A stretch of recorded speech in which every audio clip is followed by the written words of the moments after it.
She was screaming into the empty heat long before anyone heard her. Her voice cracked under the sun, as if the desert itself wanted to swallow the sound.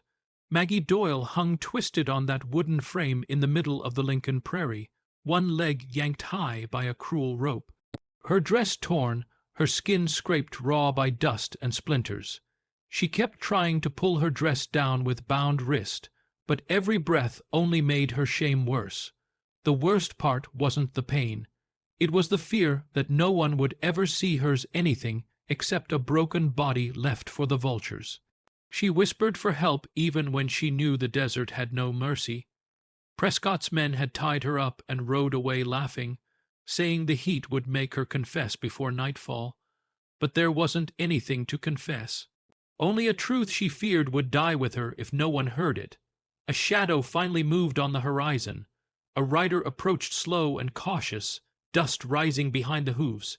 She prayed it wasn't one of Prescott's men returning to finish what they started. When he stopped beside her, she met a pair of tired blue eyes under the brim of a worn cowboy hat. Jacob Hale didn't speak at first. He only stared in shock at the sight of her, suspended in the burning wind. Then his gaze slipped lower without warning. His eyes fell into the place she wanted hidden more than anything on earth. A blaze of shame shot through her like fire. Her voice ripped out of her throat. "Don't look there." Jacob jerked his head away, guilt burning across his face, but he couldn't unsee what he had seen. He couldn't pretend the marks on her skin were anything except the work of a monster. Now the only question left in her mind was simple and terrifying. Would this man ride away and leave her to die like the others did were some? Or would he do the unthinkable and risk everything to save a woman he was never meant to see? Jacob didn't leave, not after hearing her voice shake like that, not after seeing the bruises on her legs and the burned mark nobody should ever carry on their skin. He stood there in the boiling wind, trying to steady his breath, trying to decide what kind of man he was going to be today. Instead, Jacob stepped closer, slow, careful. Maggie tried to twist away from him, but the ropes held her tight. She squeezed her legs together in pure instinct, whispering again, even softer this time. "Don't look there." Jacob swallowed hard. He lifted both hands a little to show he wasn't a threat. "Ma'am, I ain't here to stare. I'm here because you look like you're dying." His voice was gentle, rough with guilt, and Maggie felt it. Most men were liars when they played the hero, but Jacob didn't move like a liar. He moved like a man who had seen too much and didn't want to add another ghost to his conscience. He circled the wooden frame, checking the knots. His fingers brushed the rope, and he cursed under his breath, a soft, unhappy sound because the knots were tied to cut into skin. Prescott style. "All right," he muttered. Maggie flinched when she heard that name. Jacob leaned in and spoke low. "If he did this to you, he meant to break more than your bones." Maggie closed her eyes. A tear slid over her cheek. Jacob touched her ankle gently and checking circulation, and she jerked again. "Easy. I'm just making sure you can feel your foot." "I can feel all of it," she whispered, "and I wish I couldn't." He looked up at her. Their eyes met for the first time without fear in the way. That single look told him everything he needed to know. She wasn't guilty. She wasn't wicked. She wasn't anything Prescott had said. She was a woman trying to survive a world that liked breaking the softest people first. Jacob took a breath and made a choice. "All right, I'm getting you down." Then came the sound that changed everything. Hoof beats, riders returning fast, Prescott's men, and the question that slammed into Maggie's chest was simple and cold. Would Jacob fight to save her now that danger was right in front of him, or would he abandon her to save himself? Jacob heard those hoof beats, and every old instinct in him snapped awake. He didn't have the luxury to think any more. Thinking got people killed. He stepped in close to Maggie, close enough that she could feel the heat from his chest against her side. "Hold on," he said softly before she could ask to what. His knife flashed. The rope at her wrist snapped free. Pain rushed back into her arms as blood began to move again. She bit down a cry, more from stubborn pride than strength. Jacob cut the rope on her raised leg and grabbed her around the waist as she sagged. For half a second, her torn dress slipped again, and she hissed, "Don't look there." He didn't. pulled his own coat loose and wrapped it around her hips with quick, rough hands. 2 horses slid to a stop in a spray of dust. Prescott's men, the first one, a skinny fellow with bad teeth, grinned when he saw Maggie on the ground. Boss said, "Leave her till sundown." What are you doing?" "Hail." Jacob straightened up, keeping Maggie behind him as best he could, but his voice was steady. "I am changing the schedule." The second man spat. He smelled like cheap whiskey, and his eyes had that lazy drunk shine. "Heard you used to wear a uniform. Thought you knew how to follow orders." Jacob smiled without humor. "That is why I quit." The skinny one swung down from his saddle, hand on his gun, step away from the girl. Jacob moved first, but he wasn't fast like a young buck anymore. His fist crashed into the man's jaw with a dull crack, and pain shot up his own arm. The man didn't drop clean. He staggered and swung back wild, knuckles catching Jacob across the nose. Blood started from Jacob's nostril at once. The second went for his revolver. Jacob grabbed his wrist, but his grip wasn't as quick as it used to be. The other man drove a hard elbow into Jacob's ribs, right where an old war scar liked to ache when the weather turned. White pain exploded in his side, and his knees dipped. The gun slipped from the man's hand and hit the dirt near Maggie's feet. On pure panic, and something that felt a lot like stubborn pride, she snatched it up with both hands. She had never fired a pistol in her life, but she pointed it at the sky and squeezed the trigger. The shot cracked through the empty field like thunder. Both men froze and flinched, hands flying away from their belts. "You want to try that again?" she shouted, her voice shaking but loud. "Next time I might not miss." They looked from Jacob's bloody face to the woman with wild eyes and a smoking gun, and whatever courage the whiskey had given them leaked right out of their boots. They backed toward their horses, cursing and holding their bruised jaws, then swung up and rode off in a cloud of dust and shame. He wiped the blood from his nose. He spat a dark streak of tobacco juice into the dust. "Can you sit a horse?" "I will fall off," she whispered. "I will catch you," he said. He lifted her into the saddle with a grunt that sounded like it came from his boots. Then he swung up behind her, one arm firm around her so she wouldn't slide, the other taking the reins. The horse leaped forward past the groaning men toward the distant line of the Cowboy hills. As the prairie wind hit her face, Maggie tried to breathe, but the world kept tilting sideways.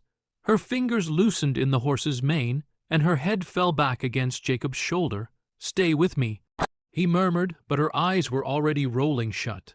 The last thing she felt was the steady beat of his heart against her back, and then the world went dark again. If this story made you feel something, go ahead and tap like and subscribe so you don't miss the next ride. Grab your coffee or tea. Keep listening to these Old West hearts and tell me in the comments what time it is where you are, and where you are listening from, because your story matters too. By the time the Cowboy hills rose up like a row of tired giants in the distance, Maggie wasn't fighting the saddle anymore. She was out cold, her weight sagged against Jacob's chest, hot with fever, breath shallow and ragged. An old scar along his ribs from a field called Shiloh throbbed with every breath, but he ignored it the way he ignored most of his own pain. He guided the horse off the main trail along a narrow deer path that wound between rocks and scrub. They finally stopped in a shallow draw above the Rio Benito, tucked under a shelf of stone. That night her fever broke loose. She shivered and burned by turns, mumbling half-words about brands and numbers and a man's boots on her throat. Jacob soaked a bandana in the cold creek and laid it across her face, her neck, the unmarked parts of her leg, working in slow circles till his own fingers went numb. He propped her up and poured water between her lips a little at a time. Once her hand clawed weakly at his shirt, and she whispered another broken, "Don't look there." He swallowed hard. "I'm not," he said. "I am just keeping you here." By the second sunrise, her breathing had settled, and the wild shine in her eyes had faded to a tired clear. She hated how weak her legs felt, but she also felt the steady strength in him. The way he moved, like carrying her, wasn't a burden at all. He set her down on a blanket and stepped back right away so she could pull his coat tighter around herself. "I'm going to look at that leg," he said quietly. Maggie tensed. Not there. His eyes met hers. Not for me, for you. He knelt at her side, keeping his gaze on her face while his hands worked at the torn fabric. Only when she gave a tiny nod did he let his eyes drop, just long enough to see the damage.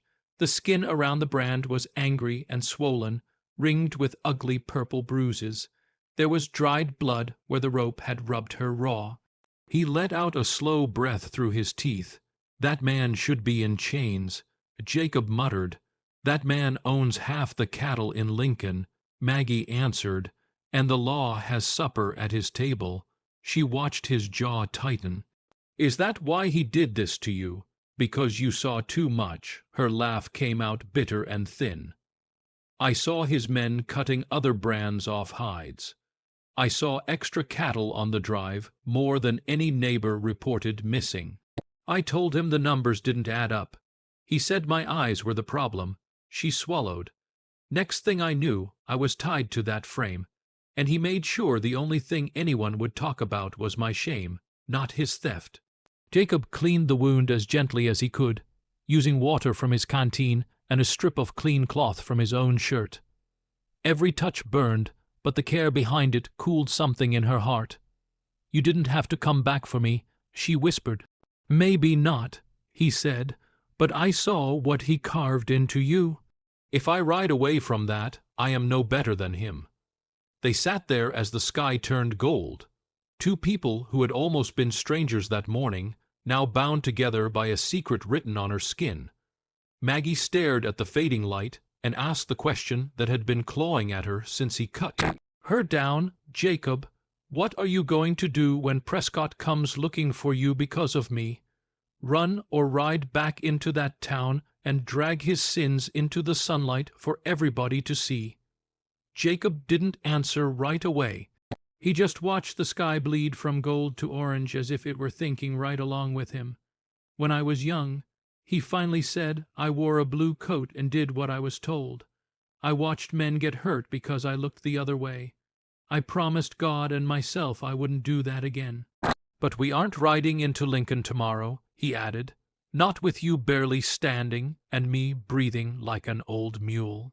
Instead, he took her to a small spread in the next valley, a weathered little ranch run by Cal Turner, a former federal soldier who owed Jacob his life from a field back east where the guns never seemed to stop. Cal took one look at Maggie at the brand on her leg and the bruises all over, and his face went stone cold.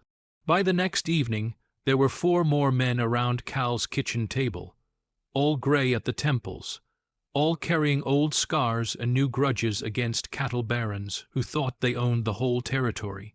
Cal poured coffee thick enough to float a horseshoe, and nobody said a word till the cups were empty. They were tired men who had seen too many bullies stay rich and walk free. They sent a telegram up to Fort Stanton with Jacob's name on it, and Cal's and the names of 2 men who had seen Prescott's crew run stolen cattle through the canyon. Cal's nephew rode to Lincoln to hire a photographer, the kind who could carry his camera on a wool man, and brought him quiet to the ranch. Maggie set her jaw and let them take a picture of the brand and the bruises, proof that could travel farther than her voice ever would. A few days later, Jacob and Maggie rode back into Lincoln with Cal and the other old soldiers not far behind them. Prescott stepped out from his office, red, faced and sure of himself. He said Jacob was a fool, a law-breaker, a man blinded by a wicked woman. That was when Maggie did the hardest thing she had ever done. Her hand shook, but her voice didn't. She stepped out in front of them all, in front of wives and ranch hands and the town preacher, and she said, You told him not to look at me. You told all of them not to look because if they ever did, they would see what you are. With Jacob beside her, she showed the mark Prescott had burned into her skin, proof that the man they feared had never feared ruining a woman to protect his stolen cattle. An officer from Fort Stanton, who had written in because of the telegram, Cal sent forward and asked his own questions. By the end of that week, Prescott wasn't the hunter anymore. He was the one being watched, being judged, being led away in irons instead of praise. Later on, Maggie stood on Jacob's porch, looking out over a field that didn't feel cursed anymore. "You know," she said softly, "if you had ridden away that first day, I would have died thinking I wasn't anything but that mark." Jacob shook his head. "You ain't the brand, Maggie. You are the hand that holds the iron." Now, this isn't a story about bullets or cattle. It is about one question every man has to face sooner or later. When they tell you not to look, do you look away or do you look straight at the truth and stand your ground? If this story made you feel something, go ahead and tap like and subscribe so you don't miss the next ride. Grab your coffee or tea, keep listening to these old West hearts, and tell me in the comments what time it is, where you are, and where you are listening from. Because your story matters.